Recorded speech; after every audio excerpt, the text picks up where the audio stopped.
Aqui uma boa noite a todos e vamos iniciar o nosso 19º simpósio em 23 de outubro de 2014 sobre a Ilíada.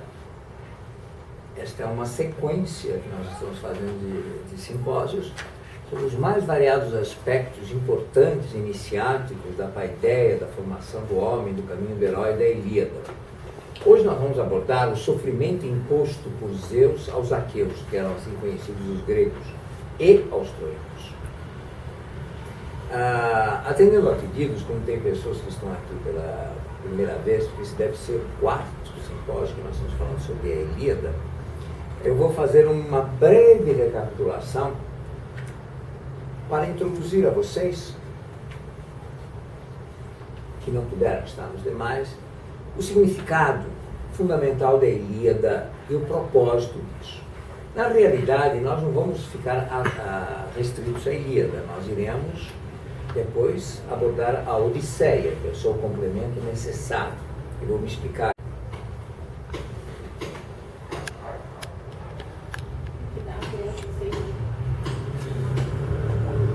Então prosseguimos. Pronto. Prosseguimos, então, vamos fazer um breve retrospecto do significado desses 24 poemas que chegaram até nós e da Odisseia, que é a sua complementação. A Ilíada, em primeiro lugar, é bom que todos saibam, não é um livro de literatura. É como Joseph Campbell nos chamou a atenção sobre a questão da diferença entre religião e mitologia. Vocês sabem qual é a diferença entre religião e mitologia? Eu daria meio ponto na nota de alguém que fosse capaz de responder. E ele disse brilhantemente, uma aula magistral, que eu tive a honra de assistir. Mitologia é a religião dos outros. Precisa de mais algum comentário? A ironia é extraordinária, não é? E é exatamente isto. A Ilíada não é um livro de mitologia, a Ilíada, no sentido moderno da palavra, a Ilíada não é um livro de literatura. A Ilíada é uma Bíblia. É uma Bíblia de formação do homem helênico, é assim vista durante pelo menos um milênio, talvez até mais. Ela é a base formação do homem, tanto no plano ético, no plano religioso e no plano de formação, de educação do homem. Estamos falando de uma época onde educar não é alfabetizar. Aliás, é irrelevante a alfabetização, pois é que ela só se dá após os 15 anos. Educar é formar um homem para ter a coragem de ser verdadeiro e assim se mostrar e ter a coragem de viver com honra. E se isso não for possível, melhor a morte. Este é o conceito. Todo jovem é assim educado desde a sua mais tenra idade. O jovem adentra a educação aos 6 anos de idade, no máximo. Cumprindo uma primeira etapa até os 16, 18. E após o que? Até os 28. Se quiser prosseguir, vai para a área iniciática, indo até os 40 ou 60 anos. Isto é a verdadeira educação continuada, cuja metáfora ridícula está presente na nossa tradição hoje, né? Um homem só é realmente considerado adulto, no mínimo após os 40, normalmente após os 60 anos. A tradição chinesa. A Ilíada é o pilar desta educação. Embora nós vejamos na Ilíada uma leitura que se resume a alguns dias de batalha, parece surpreendente isso, nós vamos saber tudo sobre a guerra de Troia, sobre o que aconteceu, etc. na Ilíada. Não é verdade. Nós sabemos alguns dias de batalha em 1.700 versos, 24 poemas, não muito mais que uma semana, no 9º ano, após 10 anos de cerco, é que eles conseguiram entrar em Troia. Estamos no 9º ano de batalhas, no final pois que ela começa com um incidente assustador que acontece, que é o rapto da bela Críceis e da bela Briseis pelos grandes comandantes dos aqueus, que é ninguém menos Agamenon e Aquiles, a desavença que há entre eles. Afinal de contas, eles foram buscar uma princesa que foi raptada, que é Helena. É um rapto não autorizado. Eles foram resgatar a honra desta princesa, e a Ilíada, na ironia extraordinária de Homero, começa justamente escrevendo um rapto no próprio exército, dentro do próprio exército, dentro da empáfia dos seus comandantes. E prossegue ela a um episódio, isso resultará com a retirada de Aquiles da guerra, por desonra, e termina ela com as festas fúnebres, que assim eram feitas, em homenagem à morte de Heitor, que é o comandante em chefe dos troianos, os quais choram a morte de seu grande chefe, filho do rei Príamo e de Épola. Isto é a Ilíada, objetivamente falando. Há um trecho curto. Tudo o mais que nós ficamos sabendo vem de outras fontes, principalmente da Odisseia, que é escrita em flashback. É escrita na forma de rememorar o que aconteceu, porque a Odisseia descreve um dos pouquíssimos sobreviventes da guerra de Troia, mesmo entre os aqueus, os gregos, que é Ulisses, corretamente Odisseu, por isso que é Odisseia. Sempre insisto em repetir, não me perguntem de onde apareceu esse nome Ulisses. Os romanos reinventaram esse personagem com um nome que não dá nem para rastrear etimologicamente. Não se sabe. De qualquer maneira, ele é um dos poucos heróis que retorna. Ele vai voltar para casa, para Ítaca, onde ele deixou sua esposa Penélope, seu filho Telêmaco. Ele foi 10 anos de guerra, e agora levará 10 anos para retornar. O resumo da ópera. A Ilíada retrata o herói que parte. A Odisseia retrata o herói que retorna. O que quer dizer isso? O herói que parte é o jovem que se aventura. É o jovem que luta em busca da sua vida. É o jovem que promete um futuro brilhante para ele mesmo. Quer provar a si próprio tudo que ele desejaria na vida. Se ele é um verdadeiro herói ou um falso herói, a Ilíada, no transcorrer dela, o dirá. Essa é a primeira grande lição que nós aprendemos com a Ilíada. O depurar do homem verdadeiro do homem falso, do herói verdadeiro do falso herói. Que para o pensamento arcaico é capital isto.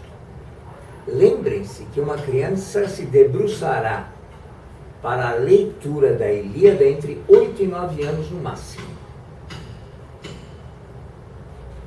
Podemos dizer, sem o menor risco de errar, que a Ilíada é um livro infantil.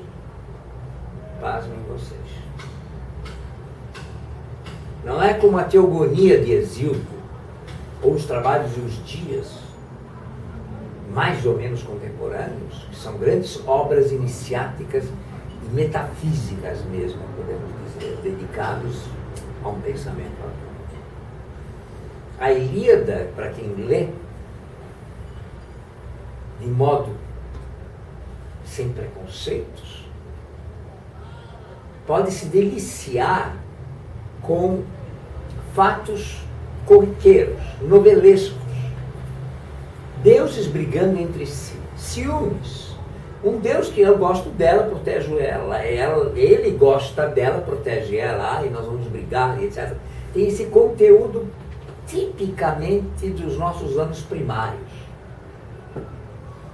É claro que há uma grande lição por detrás de cada uma dessas desavenças e etc.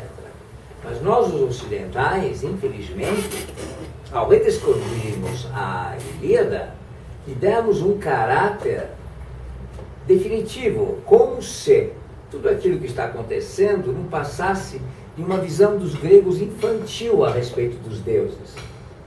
Deuses têm ciúmes, deuses são briguentos, deuses são iguais aos humanos, a única diferença entre homens e deuses é que eles são imortais, nós não, mas de resto é tudo farinha no mesmo saco.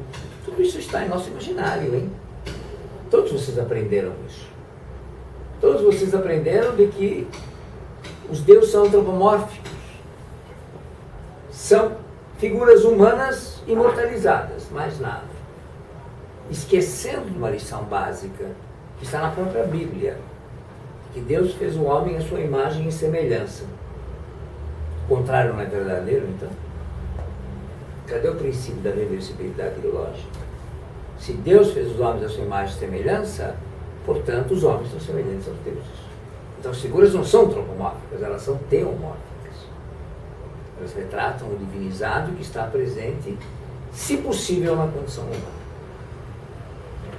A Ilíada pretende trazer justamente para o universo do jovem o aprendizado, o conhecimento e o domínio de todos os sentimentos humanos, todas as qualidades, todas as características, do melhor ao pior, na esperança de que seja possível ao mestre aperfeiçoar e educar. É isto que nos explica por que logo aos 9, máximo 10 anos de idade, as crianças se orgulhavam em recitar a Ilíada de cor. Entendido o sentido original da palavra decor, não decorar, mas de coração. Você sabe que é 1.700 versos? A criança se orgulhar em recitá-los. E não é que ela fosse forçada, muito pelo contrário. Este brilho, obviamente, nunca mais se repetiu. Por que ela adorava tanto a Ilíada? Porque a Ilíada é humana. É a história dos homens e dos deuses da forma mais humana possível. A criança podia se identificar com todos os erros e acertos dos heróis. Ela não tinha um herói perfeito, maravilhoso, infalível, como é o Superman. Ou o Batman, nosso. Eram heróis lutando pela consagração, com todos os seus defeitos e qualidades. É por isso que os deuses têm que ter defeitos e qualidades. Porque assim a criança se apaixonava por eles e via que eles não eram monstros inacessíveis. Ou como a nossa tradição judaico-cristã coloca, o Deus, estou te olhando, estou vendo tudo, eu sou onisciente, onipotente, e eu estou vendo tudo. Punha-se um lugar na criança, vocês lembram? Quando a gente era pequeno, quando nos colocaram essa, eu me lembro muito bem como eu reagi. Eu achei Deus um tremendo de um chato. Ele está regendo o universo, que ele vai ligar para a minha vida. Eu sou um catatal, uma titica que vai ficar me olhando, não tenho mais o que fazer da vida. Olha, eu só repetindo a vocês quando eu tinha 8 anos de idade. Ou quando eu já me contei para muitos aqui, aos 10 anos, com aulas de catecismo, eu chamo de aulas de cacetismo, na verdade, eu fui chamado para a diretoria porque eu perguntei para o padre, mas o senhor pode me explicar se Deus é onipotente e onisciente, por que ele tinha que descansar no 7º dia? Pronto. Fui direto para a diretoria. Porque eu ouço perguntas inconvenientes desse tipo, né? Então, na verdade, a Ilíada é isso. É uma grande lição ética. Nós, ao contar os episódios, que será o nosso tema de hoje, é para que a criança possa entender o que é ser um herói de verdade, visto que, para o pensamento arcaico, a educação do jovem é o caminho do herói. Herói não tem nada a ver com o significado moderno da palavra herói. É o bambambam, é o gostosão, é o que usa cueca em cima da calça, né? Mas assim, os heróis usam a cueca por fora, vocês repararam? O Batman e todos eles põem a cueca por fora. Não sei qual é o problema erótico deles, né? Mas eles põem a cueca por fora. Não é isso. O herói, ele é alguém que busca a consagração.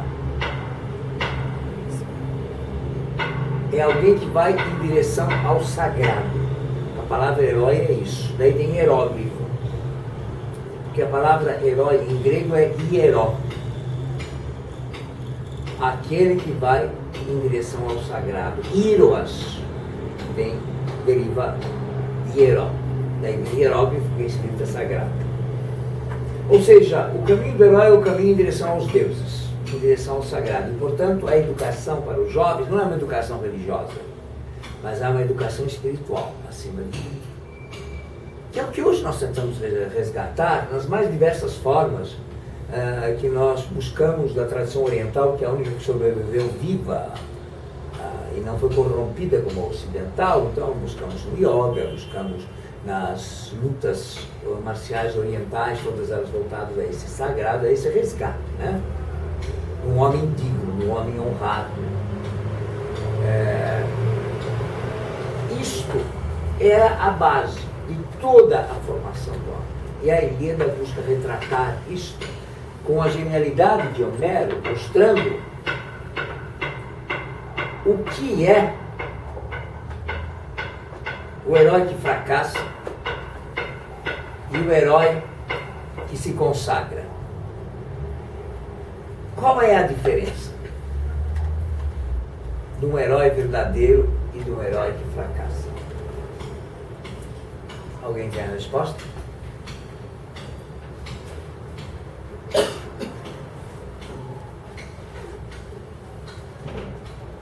É tão simples. O verdadeiro herói caminha para a realização do seu destino, mesmo que isto lhe custe um grande sofrimento ou a morte. O falso herói não caminha em busca do seu destino. Ele caminha em busca do seu reconhecimento, custe o que custar. O tema é muito atual, como vocês podem perceber.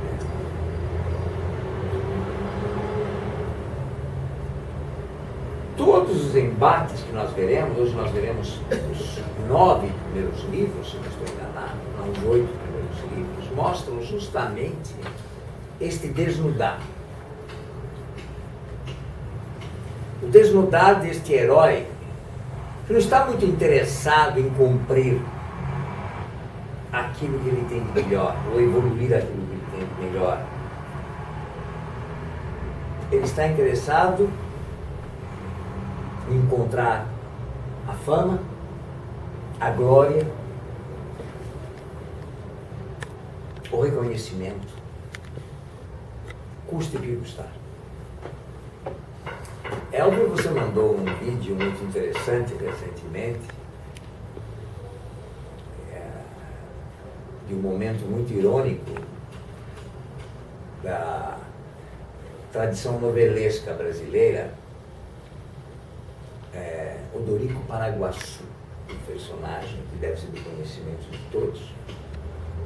Esse vídeo foi muito bem selecionado no YouTube, mostra justamente quando este personagem, Odorico Paraguaçu, como é que chama mesmo essa novela? É porque eu não vejo nunca. Bem Amado. O Bem Amado. Ele é um coronel do interior, acho que de Pernambuco, né? Da Bahia. Da Bahia, isso. E eles fazem uma pesquisa de mercado sobre a reputação deste personagem, porque ele pretende se candidatar e etc. É mais ou menos o que nós estamos assistindo aí, né? E a pesquisa revela de que ele é considerado autoritário, falso, pernóstico, desonesto, antipático. Antipático não, a única coisa que eles consideram na pesquisa que ele é bom é que ele é simpático.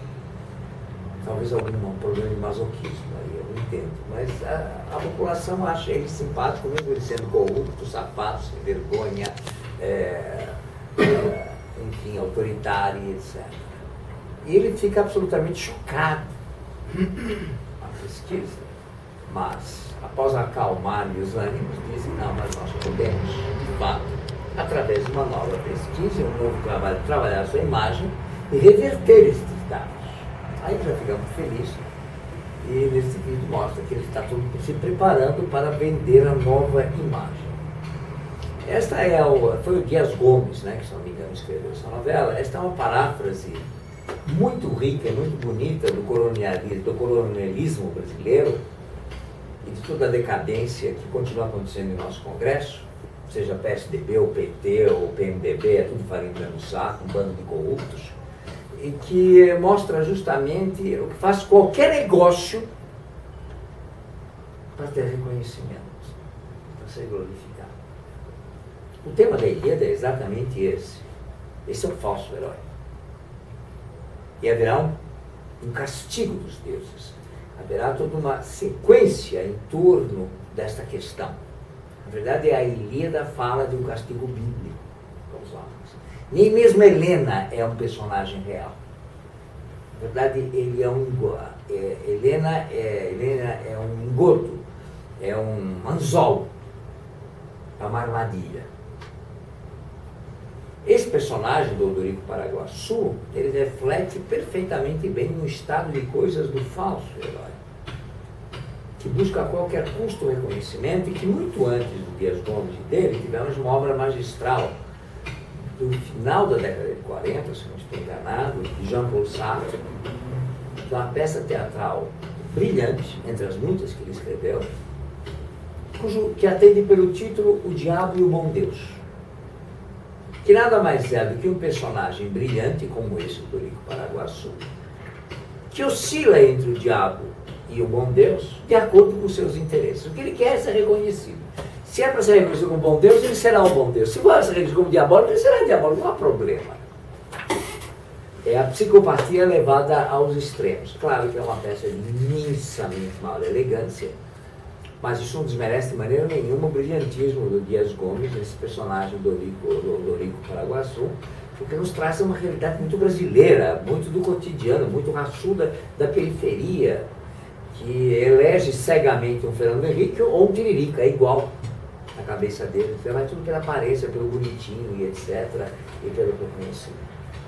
Pois bem, a Ilíada procura justamente alertar um jovem que está sujeito a tudo isso, que é ignorante, porque assim nasceu, justamente sobre esta grande dificuldade em reconhecer o verdadeiro herói do falso herói, em reconhecer a verdade da mentira. Que, aliás, num grande momento, entre tantos de Eurípides, uma peça brilhante de conhecimento de todos, mas muito mal reconhecido e interpretado, que é Medeia, num certo momento, Medeia, ao tomar conhecimento da traição de seu marido Jazão, por quem ela tudo fizera, por quem ela abandonara sua própria casa, seu destino de rainha e tudo, como princesa, para segui-lo e para consagrá-lo, para lhe dar o tosão de ouro, ela chega em Corinto com 2 filhos e ele a abandona em favor de uma princesa da cidade, a princesa de Corinto, Gláucia, e tem ainda a hipocrisia de lhe dizer: vou me casar com ela para garantir a tua segurança, você como é estrangeira aqui nesta cidade, e dos nossos filhos. Medeia não se deixa enganar, sabe perfeitamente bem de que isso não passa de um engodo, e de que os filhos, ela será expulsa e que os filhos serão transformados em escravos. Essa é a verdadeira razão pela qual ela mata os filhos. Não é só aquele ódio que o Chico Buarque propagou, que é interessante, etc., mas está longe de mostrar a coragem dela como mãe, que ela prefere ver os filhos mortos do que escravizados e desonrados. Por isso que ela era celebrada como uma grande heroína de Corinto. Coisa que pouca gente sabe, que pouca gente lê seriamente a tragédia de Eurípides. Muito bem, mas esse é um detalhe. O que nos importa é que nós compreendemos a questão da honra. A questão da honra versus a desonra. Que ela não permite que seus filhos sejam submetidos. E vejam que honradez, que grandiosidade de mãe que prefere ver os mortos do que desonrados. Isso está textual. Não sei porque tantos autores passam ao lado disso, cegamente. Não sei porque tantos autores não entenderam ou não querem entender por que ela no final da peça ela não é castigada. É Jazão que é morto com mastro na cabeça, ele é o falso herói. Ela parte na carruagem de seu avô, que é o deus Hélios, impune. Por que impune? Quer dizer que os deuses estão a fim de proteger um filicídio? Ao contrário. O que está em jogo? O que está em jogo realmente é distinguir novamente o verdadeiro herói do falso herói. E ela mesma, no momento do desespero dela, quando ela descobre, ela que é a grande maga, a grande e poderosa sacerdotisa de Hecate, que naquele caldeirão mágico faz todas as poções. Aliás, uma delas é lá de tecer o chitão envenenado de fios de ouro, com a qual ela manda de presente, a princesa Gláucia, presente de casamento, e a princesa, louca por ouro, logo o veste para se incendiar imediatamente desse chitão envenenado. Esta é a vingança. E manda uma caixa cravejada de joias e de ouro para acompanhar o presente. E ao abrir a caixa estão as cabeças dos seus 2 filhos mortos para Jazão. Este é um presente de grego tratável, vem cá entre nós. Ora, no momento tomada de desespero, onde ela decide pela morte dos filhos, ela diz: terei muito tempo para honrá-los. Eles voltarão à vida, porque eles acreditavam no voltar a viver. Porque neste mundo desonrado eles não merecem viver. E ela confessa uma imensa dor como mãe em fazer. Mas ela pergunta aos deuses: deuses do Olimpo, por que me destes olhos tão sagazes e magias tão poderosas, para que eu possa distinguir o verdadeiro ouro do falso ouro, mas não me destes olhos e nem magia que tivesse o poder de distinguir o verdadeiro homem do falso homem? Esse é o grande momento da peça. A grande maga Medeia, a grande sacerdotisa da deusa Hecate, é impotente, com toda a sua magia e poder, de distinguir o verdadeiro homem do falso homem. Continuamos no mesmo vai da valsa, não é? Nós podemos ter, com toda a nossa capacidade, de reconhecer dinheiro falso, o que vocês quiserem, mas para reconhecer um homem verdadeiro de um homem falso, ainda tomaremos na cabeça, seriamente.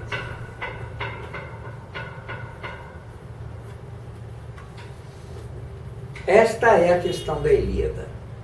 Esta é a grande reflexão e a grande preparação que se fazia para o jovem. Ser verdadeiro começa pelo conhecimento de si mesmo. Eu conheço a ti mesmo, Socrático. Ter a coragem de ser é a honra.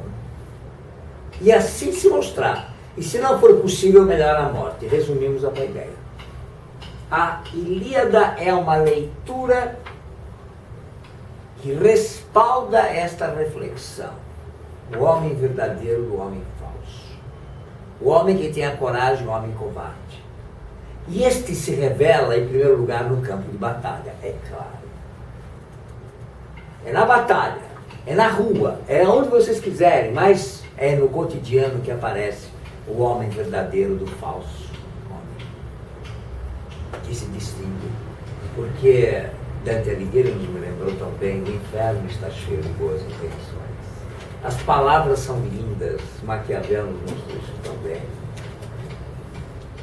Mas é na ação, é nas atitudes que se revela ou não este homem. Assim, esta Bíblia preparava o jovem para os riscos do seu caminho. É natural. O jovem chega cheio de esperanças, cheio de projetos, cheio de grandezas. Afinal de contas, cada ano que passa ele está maior. Cada ano que passa ele está um pouco mais forte. Cada ano que passa ele está um pouco mais belo, um pouco mais capaz. Vocês lembram desse breve período da juventude? Não era assim. até que vem aquele primeiro momento de desespero. Às vezes até os 20 e poucos anos, 25, 30 anos, primeiro cabelo branco. Ah, meu Deus do céu, o que eu fiz para